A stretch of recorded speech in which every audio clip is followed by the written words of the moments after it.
This is a continuation of part one of a series of how the overdiagnosis of low back pain is one of the reasons that there is an increasing incidence in the percent of people experiencing chronic low back pain.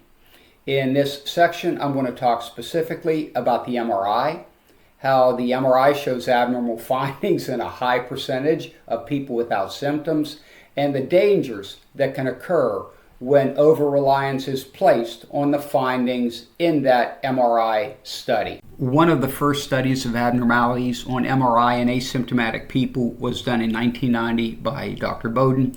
He looked at 67 people, and what he identified was that of those less than 60 years old, 20% had a herniated disc and one spinal stenosis. In people 60 years old and older, there were abnormalities on 56% of the scans. 36% of those had a disc herniation and 21% spinal stenosis. There was degeneration or bulging of a disc at least one lumbar level in 35% of the people between the ages of 20 and 30, and in all but one of those who were over the age of 60.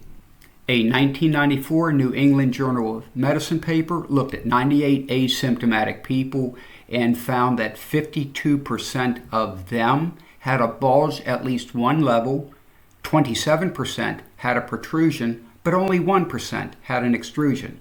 In any event, their conclusion was, and you can read it, and I will read it, on MRI examination of the lumbar spine, many people without back pain have disc bulges and protrusions, but not extrusions.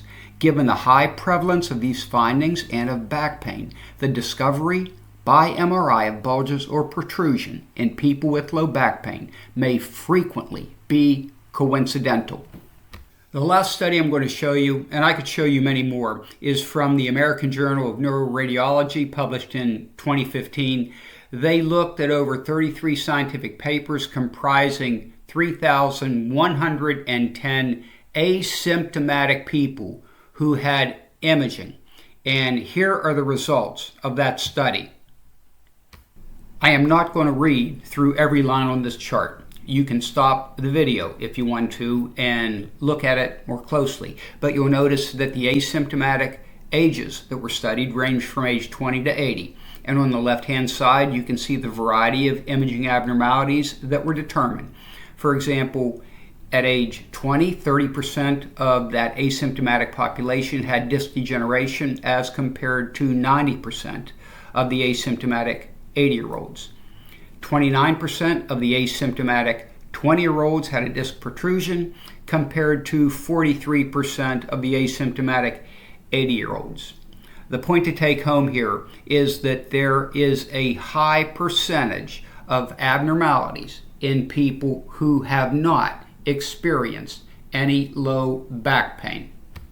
So it's clear from a number of research papers, and I could have shown you several more, that many asymptomatic individuals have abnormalities seen on their scan. Now, I'm not suggesting that those abnormalities are irrelevant. The challenge is you just don't know.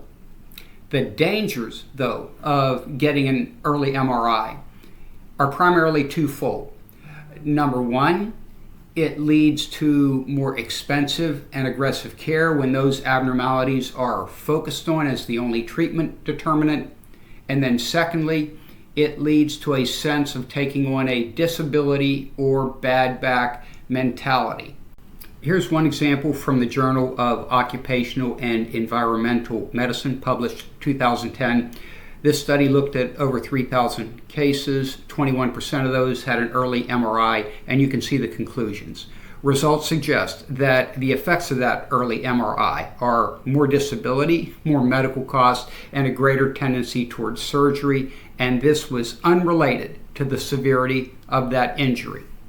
Here's another paper published in 2013 in the prestigious journal Spine. I'm not going to go into the specific details, but they looked at 555 different individuals who were having back and or leg pain, and what they concluded was the early MRI groups had similar outcomes to those that waited, but they also had much lower rates of going off disability, higher expenses for their care, between $12,000 to $14,000 for their care. And the final conclusion was that early MRI without a clear indication has a strong iatrogenic effect, meaning that it does not provide a benefit and actually works against the recovery for the patient that had that MRI.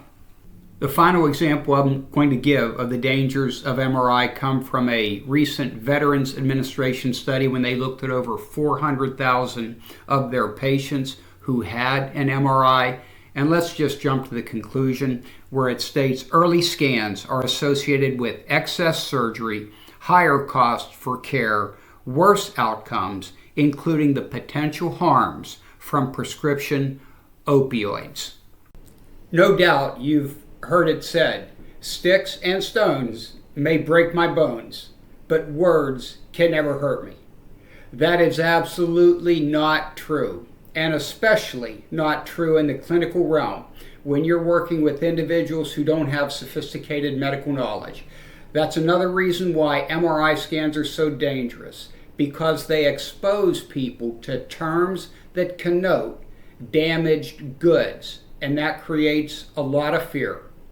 As an example, here's a small study from New Zealand performed in 2013, just 12 people looked at, but you can see their conclusion, how healthcare professionals have a lot of influence on the attitudes and beliefs of people with low back pain.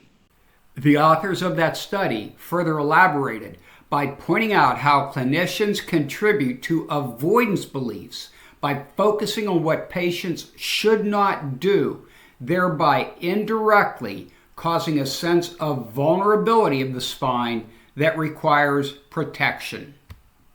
Recognizing that it can begin to get redundant at this point, I wanted to show you this recent paper from 2024 in the Journal of Pain, and you can see their conclusion that messages provided by doctors to people living with chronic pain can be deleterious and unhelpful. They may invalidate pain, discourage movement, increase diagnostic uncertainty, and provide a fatalistic long-term outlook. The last article I'm going to briefly mention is a 2018 publication from the Journal of Orthopedics and Sports Physical Therapy.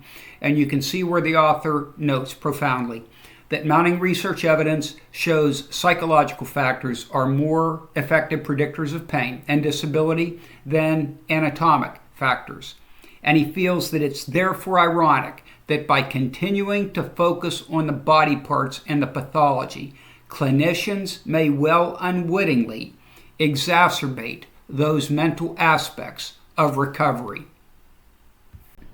So in summary, and it's taken me longer to get here than I wanted, it's been shown that a significant percent of people who have never had one day of back pain have abnormalities on an MRI, some significant abnormalities. So if those abnormalities are seen in people who have never had pain, you cannot look at it and presume that just because someone's in pain, that's where the pain is coming from. It's also been shown that early MRIs lead to more expensive care, potentially more dangerous care such as surgery, a greater chance of remaining on disability, higher medical costs, and a greater risk of becoming dependent long-term on opioids. And then finally, the MRI and the names that are used with that MRI cause people to become labeled as a crushed disc, a bad disc, an arthritic spine, any number of terms. And this can affect someone mentally to where they become fearful of even normal movements. So, is an MRI useless? Absolutely not. But it needs to be used in the right context, especially if there are signs of serious disease, and in most cases, there aren't.